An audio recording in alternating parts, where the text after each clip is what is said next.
Let's talk some hockey, shall we? It's been long overdue, it really has. We'll save the Bruins for last. Not like they deserve to be the main event of this video after the way they've lost to Carolina yesterday. Boy, that was great. But whatever, they'll be the main event of this.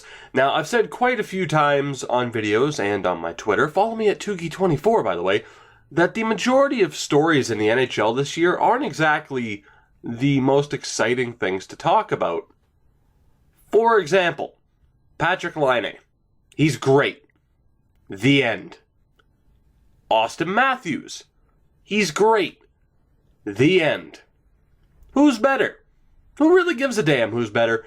Everyone, at the end of the day, is going to have to deal with the Jets and the Leafs being great teams for the next decade plus, as long as those two franchises play their cards right. That's really what I mean. That's my opinion on the two. And I don't think that's worth a 30-second video tops. I mean, I'm being generous about that being a 30-second video. Maybe if I have an end slate on it. If I were to make that video, I suppose I could tack on how we have a great Calder race. And we do. Despite Laine and Matthews being the favorites, there is a spectacular class this year. Marner, Nylander, Zach Werenski all have legitimate chances to win it as well. And of course, that's not taking anything away from Tkachuk, VC, Sebastian Aho, Travis Konecny, Rantanen, Provorov, Braden Point. Like I said, it's, in a way, it's not exactly the most exciting thing to talk about because you can't even hot take it and be like, oh yeah, well, that player's not as good as some people think. No, the list of rookies in general this year is absolutely ridiculous. I will say this, though. When it comes down to it, Patrik Laine will win the Calder. This is a Crosby-Ovechkin situation. I'm not saying, listen to me, listen to me. Are you listening? Good. You better be. I'm not saying Patrik Laine is the next Alex Ovechkin. It's pretty damn hard to be the next Alex Ovechkin. He is one of the best scorers in NHL history, but maybe he's maybe he is the next maybe he's the first Patrik Laine. He doesn't have to be the next Ovechkin. I'm not saying Austin Matthews is the next Crosby, but when you look at the type of players that both guys are, the skill set, the way they play, the comparisons aren't too far off. And of course, Ovechkin won the Calder. Crosby ended up winning the Cups. So I'm sure Toronto would be willing to take that deal as well, really. When it comes to predictions, though, for the rest of the way, standing-wise, trophy-wise, award-wise, I should say, as much as I'd like to stand by my preseason prediction video, which you can go check that out as well, it is in the wonderful Tugi's Take playlist, obviously some of those picks are a little bit off. For example, probably the prime example, I said that Colorado would be a playoff team. I know, the worst team in the NHL right now. And I thought they'd be a playoff team. I've always had a soft spot for the team, even before Ray Bourque was traded there. Who wasn't a fan of Sakic and Forsberg? Adam Deadmarsh was one of those players for me that you play in the video games and you're like, oh shit, I really like this player, and you become a fan of them in real life. But goddamn, man, they're god awful, aren't they? And I know they beat the Bruins, which makes it worse. I'm not saying the Bruins are great, obviously. On the bright side, for them, this isn't the worst year to be struggling with a very solid draft class on the horizon. It is a shame, though. I thought Varlamov would be better. I figured Nathan MacKinnon would take the league by storm after his World Cup performance, and it just hasn't happened. And like I said, that is a shame, but it's not the worst year to be terrible. In that video, though, at least in the Western Conference, I had 3 teams not making the playoffs, and those aren't looking like they were good picks at the moment. We have the Edmonton Oilers, who had an amazing start. They were right there with Montreal battling for the #1 spot in the league, and they are currently second in the Pacific Division behind the San Jose Sharks. The team has looked better defensively and in goal than I expected. That is for damn sure. You also have Anaheim. Who the hell expected a Randy Carlyle-led team to not be a complete dumpster fire by Christmas? They are currently in a playoff position. And then you have the Minnesota Wild.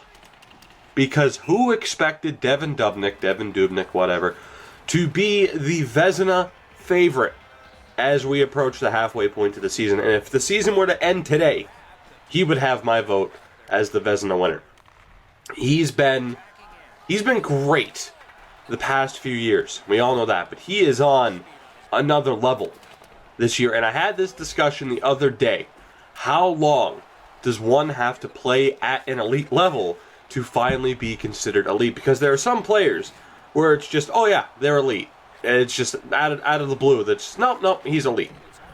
But Dubnyk obviously had the history, with Edmonton.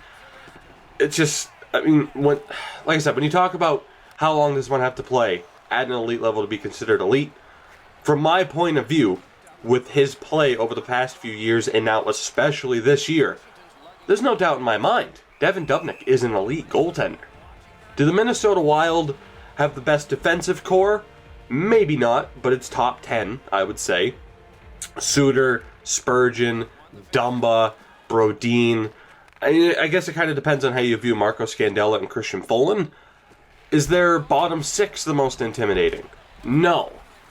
You have someone like Chris Stewart, who's a decent wildcard pick. Jordan Schroeder's in that. I don't know. But bottom line is, this is a team that has Bruce Boudreau at the helm. Mr. I win division titles.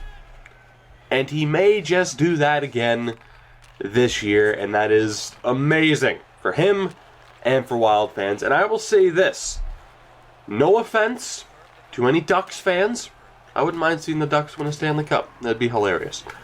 I wouldn't mind seeing the Washington Capitals win a Stanley Cup. For the love of God, just let Ovi get to the show once.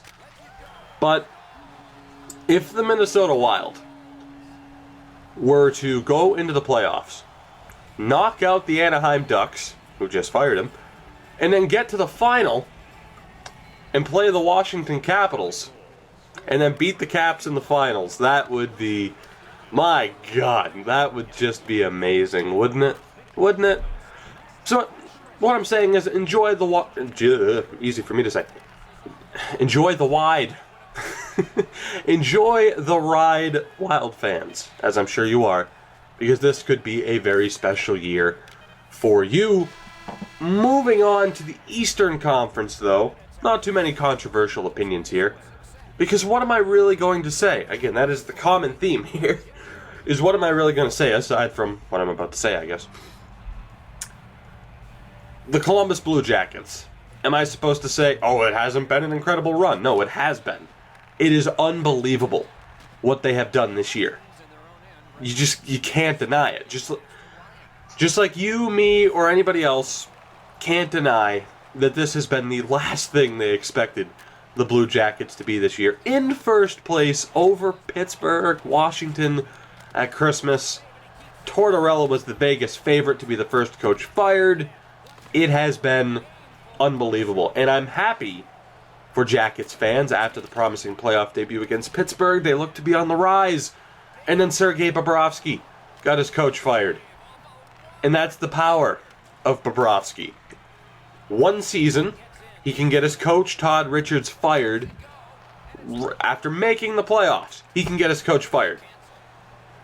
And then the next season, he can get his game together, he can drop a little bit of weight, and he makes his coach look like a goddamn genius. Unfortunately, he's making Tortorella look like a genius, which is a little bit unfortunate, but hey, everyone's forgotten about the World Cup disaster now, haven't they? Unbelievable. I'm not saying it's all the goalie. Their defense has been great. Jones, Murray, Savard, Werenski, it's been unbelievable. Scott Hartnell's been great. Sam Gagner's been great. Everything is coming together, and just like the Minnesota Wild, it is a team that believes, and that is why they are where they are today. They have the right goalie. They have the right mindset. Big things, very big things could be on the horizon for them, unless Bobrovsky declines and they fire their coach next year. Pittsburgh, though. Speaking on Pittsburgh, a team that has taken advantage twice now of firing their coach and then going on to win. They're a great team. What else do you want me to say? They're a great team. All we do now with Pittsburgh is just sit here and wait to see when Marc-Andre Fleury's traded. If at all. You could very well hold on to Fleury, and then you have 2 Stanley Cup winning goalies as a tandem as you try to win another cup this year, and then you just let them get claimed. That's not a bad option. Really, if you think about it, you can have 2 Stanley Cup winning goalies on your team. Sure, you risk losing Fleury for nothing, or actually, really, with the no movement clause, whether or not he can waive that or not. They're a great team, is what I'm saying. The New York Rangers, great start. But man, I'm a Bruins fan. In the past few years, I know shaky defenses. I've seen terrible defenses in my lifetime. There are plenty of people that know terrible defenses. Maybe if you're a Leafs fan of recent years, you know that. I'm not just picking on Leafs fans, but, there are a lot of teams. You get my point. That defense is looking very vulnerable. Henrik Lundqvist is looking human. And even Antti Ranta, who, Jesus, the odds that he gets picked up by Vegas right now, even he is starting to kind of regress a little bit. So I'll be intrigued to see what they can do. Montreal. Moving on to Montreal. Don't worry, nothing but nice things to say. They have Carey Price. And the trade we'll be talking about for the rest of time, Weber and Subban. Anyone with a brain, who won the trade? Doesn't matter. Right now, nobody won the trade as of this moment. Anyone with a brain knew that Shea Weber was and is still a top defenseman. It's what happens towards the end of that contract that, that's where the concern should be for Habs fans. For now, of course, they get to enjoy the ride. That said, it might not be a smooth ride. The Ottawa Senators in second place in the Atlantic, hot on their trail, just 3 points back. Even with the unfortunate situation Craig Anderson and his family have been going through. At the end of it, obviously, division rival to the Bruins. They are the reason the Bruins didn't make the playoffs last year. Well, one of the reasons, I'd say the Bruins just being complete garbage at the end of last season was also a very big reason for them not making the playoffs. I'm happy for the Sens fans, and I'm happy for Guy Boucher. It was just a matter of time until he was back in the NHL, and now that he's finally gotten that chance, things are looking good. They would look even better if Bobby Ryan wasn't playing like a fourth liner, but if he turns it around, the Senators are going to be a very, very dangerous team, more than they already are. The Philadelphia Flyers, again, no controversy. What am I going to say? That they haven't been on a great run? They've been great. Whether or not Steve Mason can keep this up is definitely a big question, because the Metro is absolutely absurd this year, and it's going to be tough. I mean, odds are 5 Metro teams will make the playoffs this year. So, and that brings me to a team in the Atlantic. Actually, a few teams in the Atlantic. Tampa Bay. Obviously disappointing. The injury to Stamkos hasn't helped things. But I can't imagine that they won't make the playoffs. They will turn it around and they will sneak in, which will probably mean the Bruins don't make it. I know, it all comes back to the Bruins, I'm sorry. The Florida Panthers. Obviously a disappointing year, and the gong show with the coach being fired and that whole situation. But at the very least, they have the feel-good story of Jaromir Jagr. And again, when it comes to that, what am I going to do? No disrespect to anybody that's done this. What am I going to do? Put up a 7-minute video just being like, Jagr's great. Here's a bunch of stats that you've been hearing for the longest fucking time. Jagr's great. Everybody knows that. It's insane what he's done. Passing Messier in almost 100 less games. The fact that he was over in Russia for a handful of years. Just, what else am I going to add to the conversation? People ask for this video, and that's cool. I'll make it. But when it comes to that, I don't feel like just putting up a video for the sake of putting up a video. To be like, hey, did you guys know that Jaromir Jagr's great? Did you guys know he made it into second place? I don't feel the need for that. But it's amazing to see him accomplish what he has.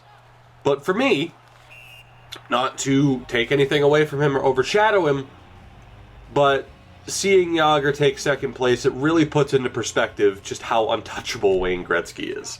Which again, not taking anything away from Jagr, of course. Moving on to Detroit. Only 2 points away from the basement. from the basement. I may have called that one. Now, I didn't call the New York Islanders being complete garbage, but that's like saying you didn't expect the rabid dog to bite you simply because he hadn't acted out for a little bit. You are, and by your, I mean me, would still be an idiot for expecting that dog not to just fuck shit up.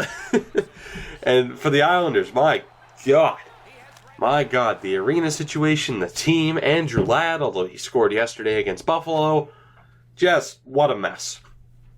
What an absolute mess.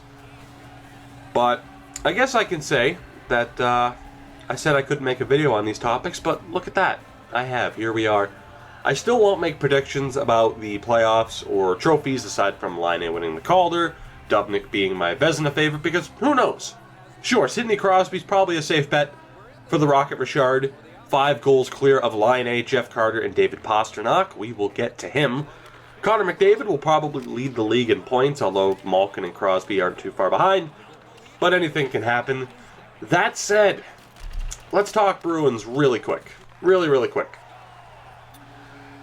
Anton Khudobin. I was happy to see him back. And I'm not saying that Zane McIntyre would be an improvement despite him being just dominant in the AHL. Because any other goalie than Rask won't exactly look amazing consistently behind that defense. Hell, even Rask doesn't. If Tuukka has an off night, it is a loss. Because that team cannot recover. Then again, maybe it is best for Zane McIntyre to stay with the Wannabes so he can keep his confidence up.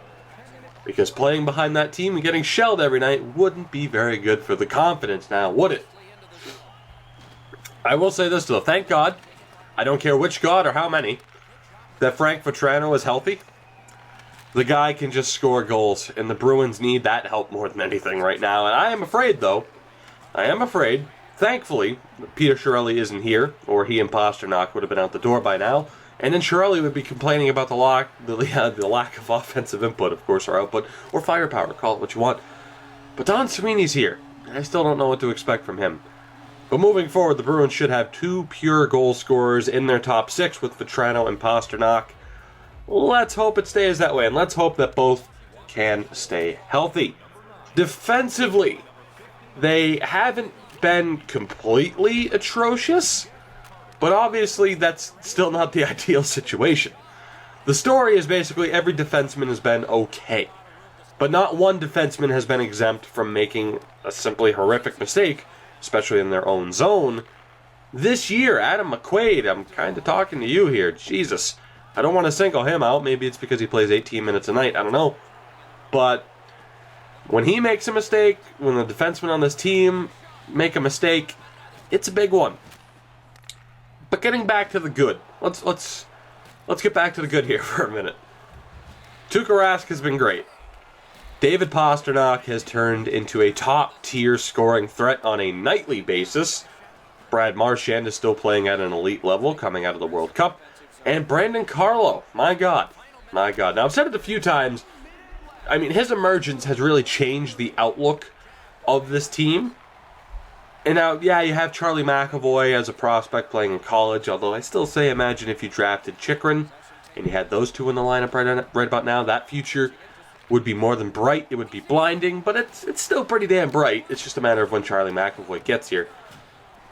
Back to the negatives, though. Because there are more negatives than positives. Patrice Bergeron. 10 points in 33 games. That is really his stat line. 5 goals, 5 helpers. This team, despite being in 3rd place at Christmas, in the division at least, won't make the playoffs if he doesn't find his game. Simply put. Oh, and I suppose I should mention Jimmy Hayes. Poor Jimmy Hayes. Playing for his hometown team, and he has 3 points in 31 games. I won't kick the dead horse. It's just, Jesus Christ, give the horse a break. Poor Jimmy Hayes. And I think aside from talking about every player individually, which, let's be honest, what am I going to say about Tim Schaller and Noel Acciari? That's really all I have to say about the Bruins. Their weaknesses are very much apparent, and we will see what will happen with this team and what will happen with every team as we approach the impending frenzy, as people try to figure out what the hell's going on, as we all prepare for the Vegas expansion next season.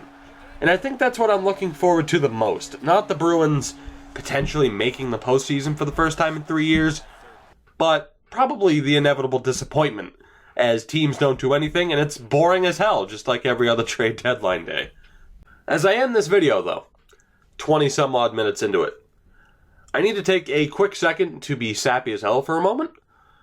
Once again, that is, I wanted to hit 1,500 subs by the end of the year, and we broke 1,600 before Christmas.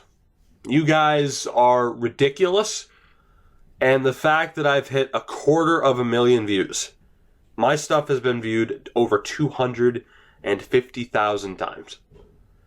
You guys are unreal. And I hope to see the day that we hit 1 million. Thank you for your support this year. I can't wait to see what 2017 brings. And of course, as we end this video, make sure to like the video to support the channel and to support me.